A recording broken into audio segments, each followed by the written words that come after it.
art, c'est quoi? Alors mon art, c'est avant tout de la méditation créative. Ouais. C'est-à-dire qu'en méditant, je réalise des mandalas, des formes circulaires géométriques qui permettent de s'évader complètement dans le dessin. Et du coup, je réalise à la fois des tableaux, des meubles, et j'apprécie particulièrement le recyclage de meubles et de matériaux de récupération, comme les tourelles, les pneus de moto que je transforme en pouf, ou les meubles plus classiques que je customise à la demande. En fait, c'est une reconversion, c'est-à-dire que je suis passé par plusieurs métiers, dans le tourisme, dans l'immobilier, avant de me décider à réaliser ma vraie passion, qui est la création manuelle. Dans mon art et la création, ce qui me plaît, c'est donner vie à des objets qu'on n'a plus forcément, créer de toutes pièces mon imagination et la mettre sur tableau, et aussi le partager. C'est pour ça que je fais des ateliers créatifs avec enfants et adultes, pour partager mes passions. Il consiste par exemple, il y a des ateliers mandala, où j'apprends toutes les techniques à partir d'une feuille blanche pour réaliser son propre mandala.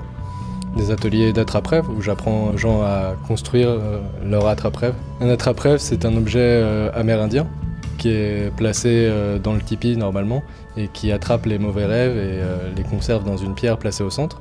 Plus on y croit, plus ça marche. Oui, alors les pièces maîtresses de cette exposition, c'est le rocking chair fait avec un tourelle de chantier.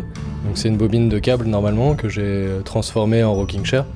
Et donc c'est un fauteuil à bascule sur lequel j'ai pyrogravé une carte du monde avec les motifs ethniques de chaque continent.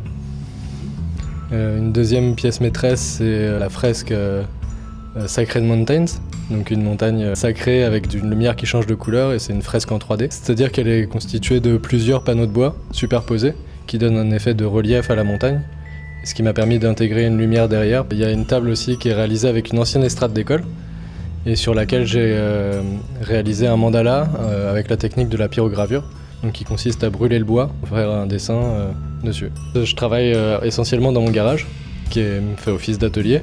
Et en attendant d'avoir une boutique, je fais des marchés, des expositions un peu dans toute l'Île-de-France. Et c'est une super opportunité d'exposer ici à la médiathèque, puisque je peux exposer à la fois mes tableaux et mes meubles, et c'est la première fois que j'ai cette opportunité. Les mardis 27 et mercredi 28 février, de 15h à 17h30, créez votre propre mandala sur t-shirt. Et le jeudi 1er mars, de 10h à midi et de 15h30 à 17h, fabrication d'un de ces fameux attrape-rêves.